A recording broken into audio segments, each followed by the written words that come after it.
It's complicated to figure out what to practice. There are so many options and you have to watch out that you don't waste your time going from topic to topic without getting anywhere. But if you split your practice into these 3 essential skills, it's easier to get that balance right and make sure that you're getting something out of your practice time. This is especially important if you're teaching yourself and trying to find the right material online, because going down the wrong path and spending years on scales or chord inversions without putting them to use is a death sentence to your progress. With all 3 core skills, I'm going to show you different ways to practice and develop them. And this is important because you want to make your practice something that you enjoy. If it's fun, it helps you to stay motivated, and I think it is as important to keep going as it is to work on the right things.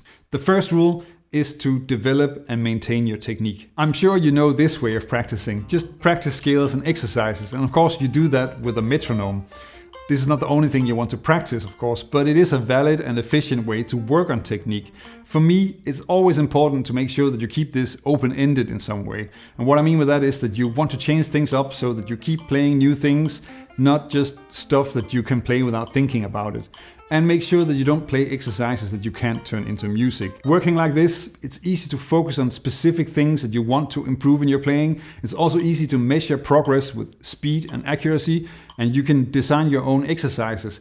But it can get boring and you can just run the exercises in an unfocused, brainless manner. Another thing that can be a challenge is to get lost in permutations and also being unable to insert what you're practicing into music. Now, it might seem like I'm telling you that you should not practice like this, and I'm not saying that at all. I practice exercises and it works very well for a lot of people, but you do need to evaluate if it's working for you, and it can be a good idea to change things up with one of the other approaches in this video, like this next one. Classical music has of course been around for a long time, so stealing something from how they teach and how they learn things can be a good idea. If you learn to play an instrument following the classical tradition, you'll often be exposed to a vast repertoire of music written to help you develop technical skills.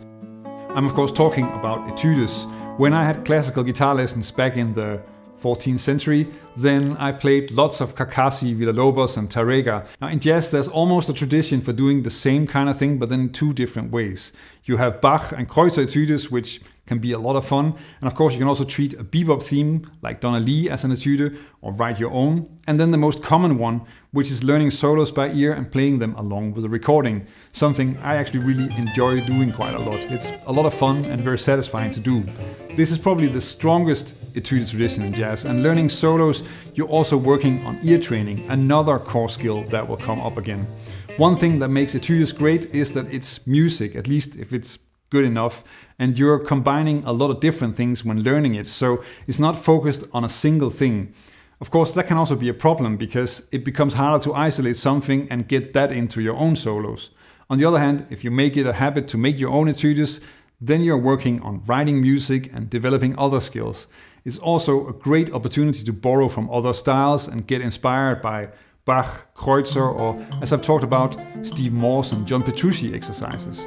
Etudes only have a few examples, so as opposed to drowning in scale exercises and different versions of that, then you can actually end up with not getting enough or the right variations out of an etude. But there is another strategy that involves vocabulary and repertoire. Let's have a look at that. A different approach is to take the exercise or the topic that you want to practice and then apply it to a song. There are several ways to do this. If you're familiar with Barry Harris, then you've probably seen how he practices scales around a song and also turns other things into exercises on top of songs, eventually turning the whole thing into a piece of music or an etude.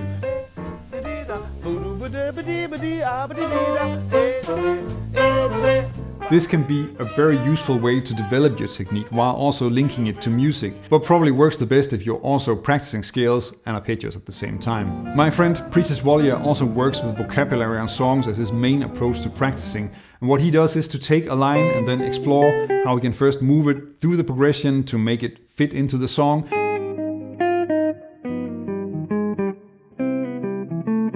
and then gradually transition into soloing using that vocabulary through the song. What is great about working like this is that you're really connecting your practice to the songs that you want to play, but it can be difficult to do so without also practicing exercises. And you also do need some theory and analysis skills to work through both pretest and barrage strategies. The second rule for your practice is that you always want to develop your ears. We need to constantly improve the connection between what we hear inside with what comes out on the instrument. That's one of the main parts of improvising solos. I have other videos where I talk about some of the illusions that this leads to with people hoping to ignore learning songs, technique, and a lot of other things because they believe that they hear melodies inside that are as brilliant as Charlie Parker. Now that's not how it works. It's all connected and you need to develop your ears alongside your other skills, and those skills will help you develop your ears and develop what you hear. People with perfect pitch can't magically play amazing solos or perform music without being able to play the instrument or know the style. For me, sight singing was probably the strongest way to help me develop my ears in the beginning, since it's a good way to hear something internally and then turn that into sound. That is still useful to work on, and you can rely on your sense of tonality to help you train it. The other way I'd suggest working on ear training would be apps that train your ability to hear notes and chords in a tonal context, because most jazz music is tonal. Functional Ear Trainer is a great free app to work with. But I would not only work on ear training like this, and the next bit might contain a few hot takes. Ear training should not be like theory. It needs to be connected to the music that you want to play. Just like it'll become a problem if you can't connect technical exercises to your actual playing, then the ear training should also connect to how you play and the music that you want to play. And there are 3 ways you should be using your ears when you practice. Repertoire, learning songs by ear. We need to get used to how chords and melody is actually being played in jazz. And those habits are a huge part of the ear training and something that no app will teach you. Solos, learning solos by ear, because that's how you will learn to hear melodies and lines, but also how you'll learn to hear how they're phrased and how they sit in the groove. Again, something that isn't in any apps. Hearing the harmony and the groove inside with no reference.